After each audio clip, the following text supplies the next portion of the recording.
Shalom famille, soyez bénis dans la paix et dans l'amour du Seigneur. Votre serviteur, le prophète Ézéchiel Conan, leader du ministère des Oliviers en action pour Christ. Je bénis le Seigneur pour votre vie parce que je sais que vous portez en bonne santé. Alléluia. Par la grâce de Dieu, soyez bénis tous ceux-là même qui me suivent sur mes différentes chaînes. Alléluia. Si tu n'étais pas encore abonné, je t'invite à t'abonner. Alléluia. Afin de recevoir encore d'autres enseignements. Dieu te bénisse. Nous continuons notre enseignement sur le résumé des différents livres de la Bible. Alléluia. Et nous abordons les livres, alléluia, du Nouveau Testament.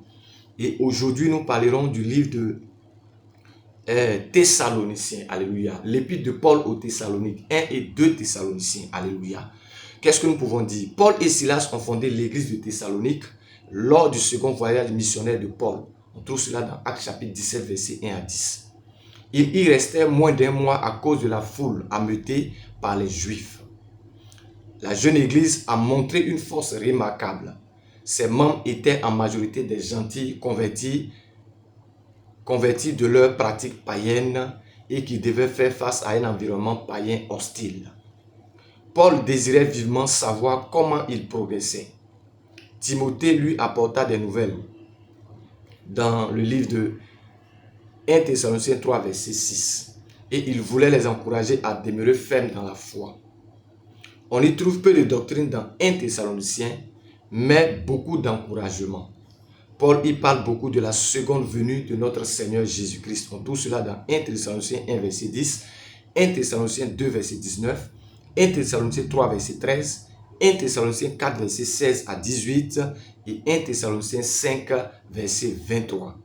Pour encourager les chrétiens à vivre selon leur foi et à servir le Seigneur. Alléluia. Nous abordons le livre de 2 Thessaloniciens. 2 Thessaloniciens fut écrit peu de temps après la première. Son thème est la seconde venue de Christ. Certains étaient confus après la lecture de la première épître.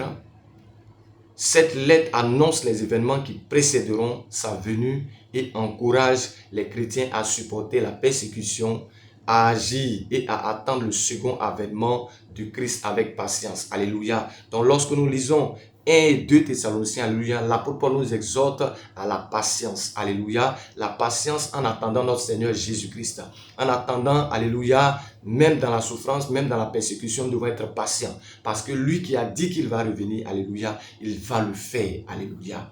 Il va le faire, alléluia. Donc nous devons avoir cette assurance que le Dieu que nous servons n'est pas un menteur. Il n'est pas un homme pour mentir, ni le fils d'un homme pour se repentir. Ce qu'il a dit, il va le faire. S'il a dit qu'il reviendra, c'est qu'il reviendra, alléluia. Donc lorsque nous lisons ces épîtres, nous devons apprendre la patience. La patience dans les épreuves, la patience dans les difficultés, à croire que celui qui a tenu, qui a donné sa promesse est fidèle pour l'accomplir, alléluia. Que Dieu te bénisse.